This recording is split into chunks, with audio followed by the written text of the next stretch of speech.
വെനസെന്താ പറഞ്ഞ എനിക്ക് മനസ്സിലായില്ല, ആ ഭാഷ എനിക്ക് മനസ്സിലായില്ല. എന്റെ മൊബൈലല്ലേ, നിങ്ങൾ അതിനോട് സംസാരിച്ചാ പോലെ. നിങ്ങളുടെ തേങ്ങയിലെ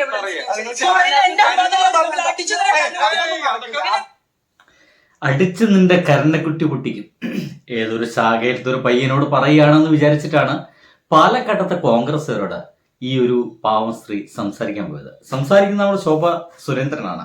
നമുക്കറിയാം BJP-യിൽ ഇവരുടെ ഒപ്പമുള്ള സ്ത്രീകൾ ഇവരുടെ ഒപ്പം എങ്ങനെയാണ് പ്രവർത്തിക്കുന്നത് എന്നുള്ളതൊക്കെ കണ്ടറിയണം കേട്ടോ. അത്രയ്ക്ക് വൃത്തികെട്ട രീതിയിലാണ് ഇവർ ഭാഷകളൊക്കെ പ്രയോഗിക്കുന്നത്. എന്തായാലും പാലക്കാട് ഈ ഒരു പെട്ടു എന്ന് തന്നെ പറയാം. ഇവരവിടെ പ്രശ്നം വീഡിയോ എടുക്കുന്നതിലാണ്, അല്ലാതെ ഇലക്ഷനിൽ ചെയ്യാൻ പാടില്ലാത്ത പണം കൊടുത്ത് വോട്ട് വാങ്ങിക്കുക എന്ന് പറയുന്ന ആ പരിപാടി ചെയ്തതിലല്ല ഒരു വിഷം. ആ പരിപാടി ചെയ്യുമ്പോൾ അത് ചില കോൺഗ്രസ്സുകാർ വീഡിയോ എടുത്തതെന്നാണ് നമ്മുടെ ശോഭ സുരേന്ദ്രൻ പ്രശ്നം. ഇപ്പൊ ശോഭ സുരേന്ദ്രൻ സ്വന്തം പാർട്ടിയിൽപ്പെട്ട, അതും ആലപ്പുഴയിലുള്ള ഒരു സ്ത്രീക്കെതിരെ ഗംഭീര വർത്തമാനം പറയുന്നുണ്ട്. വർത്തമാനമല്ലട്ടാ, അടിച്ച് ചേപ്പത്തിരിക്കും, നിന്റെ പണി ഞാൻ തീർക്കും എന്നീ തരത്തിലുള്ള വർത്തമാനമാണ് പറഞ്ഞുകൊണ്ടിരിക്കുന്നത്. ഒന്ന് ആലോചിച്ച് നോക്കൂ, സ്വന്തം പാർട്ടിയിൽപ്പെട്ട, ആലപ്പുഴയിലെ ആ പാർട്ടിയിൽപ്പെട്ട BJP-യിൽ തന്നെയുള്ള ഒരാൾക്കെതിരെയാണ് ഇമാതിരി വർത്തമാനങ്ങളൊക്കെ ശോഭാ സുരേന്ദ്രൻ പറഞ്ഞുകൊണ്ടിരിക്കുന്നത്. ആ ഒരു ചില കാര്യങ്ങളൊക്കെ സത്യസന്ധമായി തുറന്നു പറയുന്നുണ്ട്. അത് ഈ വീഡിയോയിൽ തന്നെ ഞാൻ നിങ്ങൾ കാണിക്കും കേട്ടോ. എന്തായാലും പറയുന്ന കാര്യങ്ങൾ ഒന്ന് ശ്രദ്ധിച്ച് കേൾക്കണേ. അതെ, ഞാൻ BJP-യുടെ ആലപ്പുഴ നോർത്ത് ജില്ലാ വൈസ് പ്രസിഡന്റ് ആയിരുന്നു. ശോഭാ സുരേന്ദ്രനാണ് ഈ പൂന്തുറ ശ്രീകുമാർ മുഖാന്തരം നല്ല വൃത്തിയായിട്ട് പ്രവർത്തിച്ചുകൊണ്ടിരിക്കുന്നത്. എന്നെ പുറത്തോട്ട് വരാത്ത രീതിയിൽ ഈ പൂന്തുറ സൂപ്പറുമായിട്ട് അവിടെ ആലപ്പുഴയില് അല്ല തിരുവനന്തപുരത്ത് നിങ്ങൾ പോസ്റ്റ് ഇട്ടോ ഇട്ടോ.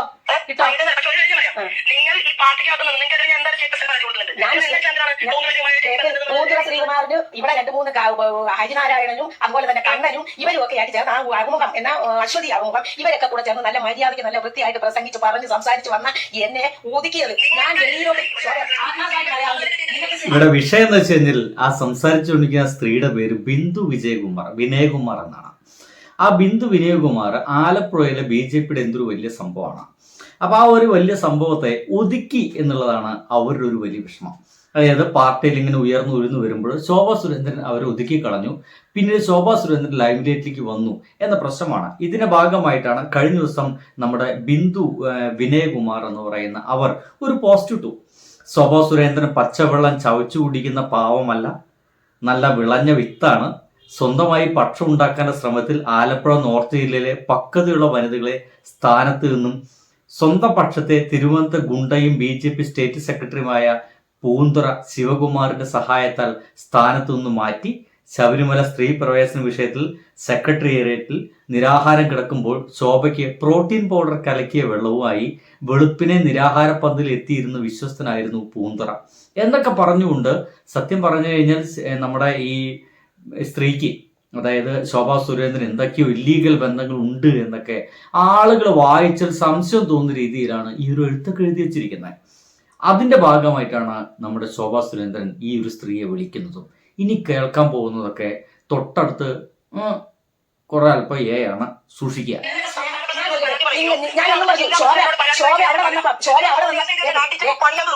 പാലക്കാട് പറഞ്ഞത് അടിച്ചു ഞാൻ ചോദിക്കട്ടെ, ഇതൊക്കെ പറയാൻ എനിക്കും പറ്റും.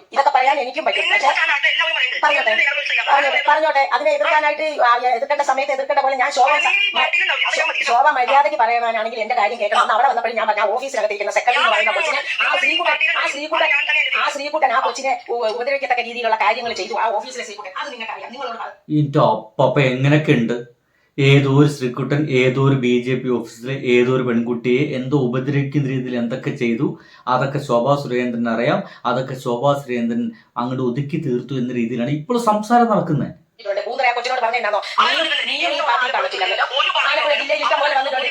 ഈ കവലയ്ക്കൽ വന്ന് രാത്രിയിൽ അങ്ങോട്ട് വരണമെന്ന് പറഞ്ഞു. ഞാൻ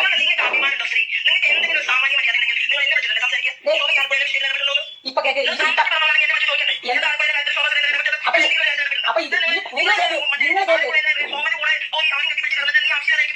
അപ്പൊ ശോഭ അവിടെ ഉണ്ടായിരുന്നോ? ഞങ്ങൾ കെട്ടിപ്പിടിച്ച് കിടന്നപ്പം ഇതാ ഞാൻ പറഞ്ഞത്. എന്തെങ്കിലും ഉണ്ടെങ്കിൽ എന്നെ വിളിച്ച് മര്യാദ, എന്തെങ്കിലും ഉണ്ടെങ്കിൽ എന്നെ ആരൊക്കെയോ കെട്ടിപ്പിടിച്ച് കിടന്നുറങ്ങി എന്നൊക്കെയാണ് ഇപ്പോൾ പറഞ്ഞുകൊണ്ടിരിക്കുന്നത്. നമുക്കെന്തായാലും വ്യക്തമായിട്ടൊന്ന് നോക്കാം. ഇവിടുത്തെ പോപ്പുലർ ഫ്രണ്ടിനേക്കാളും SDPയെക്കാളും ഇവിടുത്തെ മാർക്സിസ്റ്റ് പാർട്ടി ഇത്രയും വലിയ ഗുണ്ടകളെക്കാളും പിന്നെ നീയല്ലേ ആലപ്പുഴയില് ഈ പണം കൊടുക്കാതെ പെണ്ണിനെ ഇറക്കിയത്? ഞാൻ അങ്ങനെ പെണ്ണാണോ അത്? ഏത് പണം കൊടുക്കാനുള്ള? ഇപ്പൊ ഈ കേസ് മുഴുവൻ ഉണ്ടാക്കിയത് നീ ഒറ്റ വ്യക്തിയാ. കാരണം നീയാണ് ഫേസ്ബുക്കിൽ പോസ്റ്റ് ഇട്ടത്, നീയാണ് അവളെ ഇവിടെ വിട്ടിട്ടുള്ളത്. ആലപ്പുഴയിൽ നിന്നുള്ള കാറിലല്ലേ അവള് വന്നത്? എങ്ങനെയുണ്ട്? അപ്പൊ സംഭവം എന്തായി? ശോഭാ സുരേന്ദ്രന്റെ കാറിൽ ഇരുന്നുകൊണ്ട് ആ ഒരു മുല്ലപ്പൂ അടിഞ്ഞ ആ ഒരു നിഴല് പൈസ കൊടുത്തു എന്നുള്ള കാര്യത്തിൽ ഉറപ്പായി. ശോഭാ സുരേന്ദ്രൻ അതുമായി ബന്ധപ്പെട്ടിട്ടാണ് ഇപ്പോൾ ഈ ബിന്ദു എന്ന് പറയുന്ന ഇവരെ വിളിച്ച് ചീത്ത പറയുന്നത്. അതായത് ബിന്ദു ആലപ്പുഴക്കാരി ആയതുകൊണ്ട് ആലപ്പുഴയിൽ നിന്ന് വന്ന കാറിൽ നിന്നാണ് ആ ഒരു സ്ത്രീ പോയി പൈസ കൊടുത്തത്.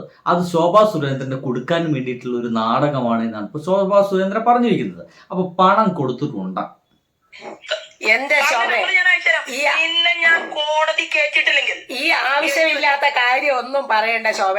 ഈ ശോഭ എന്തെങ്കിലും കാര്യം ഉണ്ടെങ്കിൽ ശോഭ എന്നെ വിളിച്ച് ഇത്ര കോപത്തോടു കൂടി ചോദിക്കുന്നത് എന്തുകൊണ്ടാ? ശോഭയ്ക്ക് സങ്കടവും ദേഷ്യവും വന്നതുകൊണ്ടാ. അതെ, ഞാൻ BJPയുടെ ആലപ്പുഴ നോർത്ത് ജില്ലാ വൈസ് പ്രസിഡന്റ് ആയിരുന്നു. ഉണ്ടായിരുന്നോ? ഞങ്ങള് കെട്ടിപ്പിടിച്ച് കിടന്നപ്പം ഇതാ ഞാൻ പറഞ്ഞത്. എന്തെങ്കിലും ഉണ്ടെങ്കിൽ എന്നെ വിളിച്ച് മര്യാദ എന്തെങ്കിലും ഉണ്ടെങ്കിൽ എന്നെ വിളിച്ച് മര്യാദക്ക് ചോദിക്കുമല്ലോ ഇപ്പൊ ചെയ്യുന്നത് നിങ്ങളും. അല്ല, അതില്ലാത്തത് ആരാണെന്ന് നാട്ടുകാർക്ക് മൊത്തം അറിയാം. അതില്ല. ഇതിപ്പോഴേ പണത്തിന്റെ കാര്യമായി ചർച്ച ചെയ്ത് പോയി ഇപ്പൊ അവസാനം പേഴ്സണൽ കാര്യങ്ങൾക്കാണ് അവർ ഇടപെടുന്നത്. ആർക്കാണ് ഭർത്താവ് ഉള്ളത്, ആർക്കാണ് ഭർത്താവില്ലാത്തത്, ആർക്കാണ് കീപ്പ് ഉള്ളത്, ആർക്കാണ് കീപ്പ് ഇല്ലാത്തത് എന്നുള്ള ഗംഭീര ചർച്ചയാണ് കേട്ടോ. ഇല്ലാത്തത് ആർക്കാണെന്നും എനിക്കുണ്ടോന്നും എല്ലാം കൃത്യമായിട്ട് ജനങ്ങൾക്ക് അറിയാം. എന്തിനാ ഈ ആവശ്യമില്ലാതെ പറയുന്നത്? ശോഭ എന്നോട് വിളിച്ചിട്ട് ചേച്ചി എന്താ പ്രശ്നം എന്നല്ലല്ലോ ചോദിക്കുന്നത്. വ്യക്തിപരമായിട്ട് ഞാൻ കംപ്ലൈന്റ് കൊടുത്തിട്ടില്ലെങ്കിൽ ഞാൻ പറയുന്നു, എന്റെ പൊതുപ്രവർത്തനത്തിന് ഇത്രയും വൃത്തികെട്ട രീതിയിൽ നാട്ടുകാരുടെ കൂടെ നിന്ന് നീ കളിച്ചിട്ടുണ്ടെങ്കിൽ നീ എഴുതിക്കൊന്നു. ഒരിക്കലും നാട്ടുകാരുടെ കൂടെ നിന്ന് കളിക്കത്തില്ല. അത്രയധികം മാനസിക ഈ ഇലക്ഷൻ സമയത്ത് എന്നെ ഒരു വാർഡിൽ പോലും പ്രവർത്തിക്കാൻ സമ്മതിക്കാതിരുന്നത് ഈ ആരും. അതാണ് ഇവരുടെ പ്രശ്നം. സത്യം പറഞ്ഞാൽ ഈ ഒരു പാർട്ടിക്കുള്ളില് സ്ഥാനമാനത്തിന് വേണ്ടിയിട്ടുള്ള തല്ലാണ്. ബിന്ദു എന്ന് പറയുന്ന ആൾക്ക് സ്ഥാനമാനം കിട്ടുന്നില്ല. അതിന്റെ ഏറ്റവും പ്രധാനപ്പെട്ട കാരണം ശോഭാ സുരേന്ദ്രനാണ്. അപ്പൊ ശോഭാ സുരേന്ദ്രന്റെ ഇടപെടൽ കൊണ്ട് തനിക്കൊരു സ്ഥാനം കിട്ടുന്നില്ല എന്നുള്ള വളരെ വിഷമത്തിലാണ് ഈ ഒരു ബിന്ദു എന്ന സ്ത്രീ. ഇതിനെല്ലാം കാരണം ശോഭാ സുരേന്ദ്രനാണ്. ശോഭാ സുരേന്ദ്രൻ അറിയണ്ടായിരിക്കും. സ്വാഭാവികമായിട്ടും ആലപ്പുഴ നില കാറിൽ നിന്ന് വന്നിട്ടാണ് ഈ പണം കൊടുത്തത് എന്നുള്ള സംഗതി ഉണ്ടായിക്കഴിഞ്ഞാൽ അതിൽ നിന്ന് രക്ഷപ്പെടാനുള്ള ശ്രമത്തിന്റെ ഭാഗമായിട്ട് കൂടി നമുക്കിതിനെ കാണാം. ഞാനല്ല പണം കൊടുത്തത്, ആലപ്പുഴയിൽ നിന്ന് വന്ന ഏതൊരാളാണ് പണം കൊടുത്തത്, ഞാൻ അതിനൊന്നും അറിഞ്ഞിട്ടില്ല എന്ന രീതിയിലുള്ള സംഗതി ഉണ്ടാക്കാൻ വേണ്ടിയിട്ടുള്ള കോളിംഗ് ആണെന്നൂടെ നമുക്ക് സംശയിക്കണം കേട്ടോ. കൂടെ ചേർന്ന് ശോഭ ചെയ്തതാണ്. അറിയാത്ത കാര്യത്തിന്റെ പേരിൽ നിങ്ങൾ എനിക്കെതിരെ ഇട്ട പോസ്റ്റിന് നിങ്ങൾ മാപ്പ് പറഞ്ഞതിൽ ഞാൻ കോടതിയും കഴിക്കുന്ന ഒരു തർക്കം വേണ്ട. ഇവിടുത്തെ പോപ്പുലർ ഫ്രണ്ടിനേക്കാളും SDPയെക്കാളും ഇവിടുത്തെ മാർക്സിസ്റ്റ് പാർട്ടി ഇത്രയും വലിയ ഗുണ്ടകളെക്കാളും പിന്നെ നീയല്ലേ ആലപ്പുഴയില് ഈ പണം കൊടുക്കാതെ പെണ്ണിനെ ഇറക്കിയത്? എന്താ പറഞ്ഞ അവരെല്ലാവർക്കാളും എന്തോ ഒരു വണ്ടർ സംഭവമാണ്. ഗുണ്ടകളെക്കാളും നീ ഒറ്റ വ്യക്തിയാ. കാരണം നീയാണ് ഫേസ്ബുക്കിൽ പോസ്റ്റ് ഇട്ടത്, നീയാണ് അവളെ ഇവിടെ വിട്ടിട്ടുള്ളത്. ആലപ്പുഴയിൽ നിന്നുള്ള കാറിലല്ലേ അവള് വന്നത്? എന്റെ ശോഭ, ഞാൻ കോടതി കേട്ടിട്ടില്ലെങ്കിൽ ഈ ആവശ്യമില്ലാത്ത കാര്യം ഒന്നും പറയണ്ട ശോഭ. ഈ ശോഭ എന്തെങ്കിലും കാര്യം ഉണ്ടെങ്കിൽ ശോഭ എന്നെ വിളിച്ച് ഇത്ര കോപത്തോടു കൂടി ചോദിക്കുന്നത് എന്തുകൊണ്ടാ? ശോഭയ്ക്ക് സങ്കടവും ദേഷ്യവും വന്നതുകൊണ്ടാ. അതേസമയം എന്നോട് ഇത്ര കോപത്തോടു കൂടി ചോദിക്കുന്നത്. അപ്പോ സംഗീതങ്ങളൊക്കെ ഏകദേശം തീരുമാനമായി. ശോഭാ സുരേന്ദ്രന് ഒരു ഗംഭീര പണി കിട്ടുന്നു. അപ്പൊ പൈസ കൊടുത്തുന്ന സംഗതിയായി. സ്വന്തം ഒപ്പം നിൽക്കുന്ന സഹപ്രവർത്തകരോടാണ് ഇവര് അടിച്ച് പണി ഞാൻ തീർക്കുമെന്ന് BJP പ്രവർത്തകയായിട്ടുള്ള ബിന്ദു ഭീഷണിപ്പെടുത്തുകയാണ് പച്ചയ്ക്ക്. പാലക്കാട് പണം നൽകിയ സ്ത്രീക്ക് പിന്നിൽ ബിന്ദു ആണെന്നാണ് ഇപ്പോൾ ശോഭാ സുരേന്ദ്രൻ പറഞ്ഞുകൊണ്ടിരിക്കുന്നത്. തനിക്ക് പണി തരാൻ വേണ്ടിയിട്ട് വേറൊരു വിഭാഗം ശ്രമിച്ചതാണ്, അവരെത്തിച്ചതാണ്, ഇത് ഞാനൊന്നും അറിഞ്ഞിട്ടില്ല എന്ന രീതിയിലൊക്കെയാണ് ശോഭ ഇപ്പോൾ ഈ ഒരു വിഷയത്തെ എന്താ പറയുക മുന്നോട്ട് കൊണ്ടുപോകുന്നത്. അതായത് നിഴലിനെ തള്ളി നിഴലല്ല, ശരിക്കും ഒരു ഒറിജിനൽ ഒരാളുണ്ട് എന്ന് തന്നെ ഇപ്പോൾ ശോഭ ഉറച്ചു വിശ്വസിക്കുന്നു. ആ ഒരു ആളെ പറ്റിയിട്ടാണ് ഇപ്പൊ ചർച്ച മുഴുവൻ നടക്കുന്നത്. പക്ഷെ സംഗതി ആ ചർച്ചയ്ക്കിടയ്ക്ക് BJP ഹൗസിൽ പെൺകുട്ടീനെ ആരൊക്കെ എന്തൊക്കെ ചെയ്തതിനെ കുറിച്ചിട്ട്, ഇവർക്ക് എന്തൊക്കെയോ ഇല്ലീഗൽ ബന്ധമുള്ളതിനെ കുറിച്ച്, ബിന്ദുവിന് എന്തൊക്കെയോ ബന്ധമുള്ളതിനെ കുറിച്ചിട്ട് ഏതൊക്കെയോ പറഞ്ഞുകൊണ്ടിരിക്കുന്നത്. എന്തൊക്കെയായാലും എനിക്ക് പറയാനുള്ളതുള്ളൂ, ഇത്തരത്തിലുള്ള ആളുകളൊക്കെ പാലക്കാട് ജയിച്ചു എന്നല്ല, ആ പാലക്കാട് ജയിച്ച MLA ആയിട്ട് ഇവരോട് എന്തെങ്കിലുമൊക്കെ കാര്യങ്ങളൊക്കെ സംസാരിക്കാൻ മറ്റുമായിട്ട് ആ പാലക്കാട് ജനങ്ങൾ ഇവരുടെ മുമ്പിലേക്ക് പോയി കഴിഞ്ഞാൽ എന്തായിരിക്കും അവരൊക്കെ അവസ്ഥ എന്ന് ആലോചിച്ച് നോക്കി. സ്വന്തം സഹപ്രവർത്തകരോട് ഇങ്ങനെയാണ്, അപ്പൊ പിന്നെ നാട്ടുകാരോട് എങ്ങനെ ആയിരിക്കും? നാട്ടുകാരോട് എങ്ങനെയാണെന്ന് നമ്മൾ കണ്ടതാണല്ലോ അല്ലെ. നാട്ടുകാരോട് എങ്ങനെയായിരുന്നു? സംശയം വേണ്ട, നാട്ടുകാരോട് ഇങ്ങനെയായിരുന്നു. വിലസെന്താ പറഞ്ഞ എനിക്ക് മനസ്സിലായില്ല, ആ ഭാഷ എനിക്ക് മനസ്സിലായില്ല. അല്ല നിങ്ങളെ എന്റെ മൊബൈലല്ലേ, നിങ്ങൾ അതിനോട് സംസാരിച്ചാ പോലെ. നിങ്ങളുടെ തേങ്ങയിലെ ഇതാണ് നാട്ടുകാരോടുള്ള രീതി. സൂക്ഷിച്ച് ദുഃഖിക്കണ്ട. ഇനി പറഞ്ഞിട്ട് കാര്യമൊന്നുമില്ല, റിസൾട്ട് എത്താറായി. ബൈ.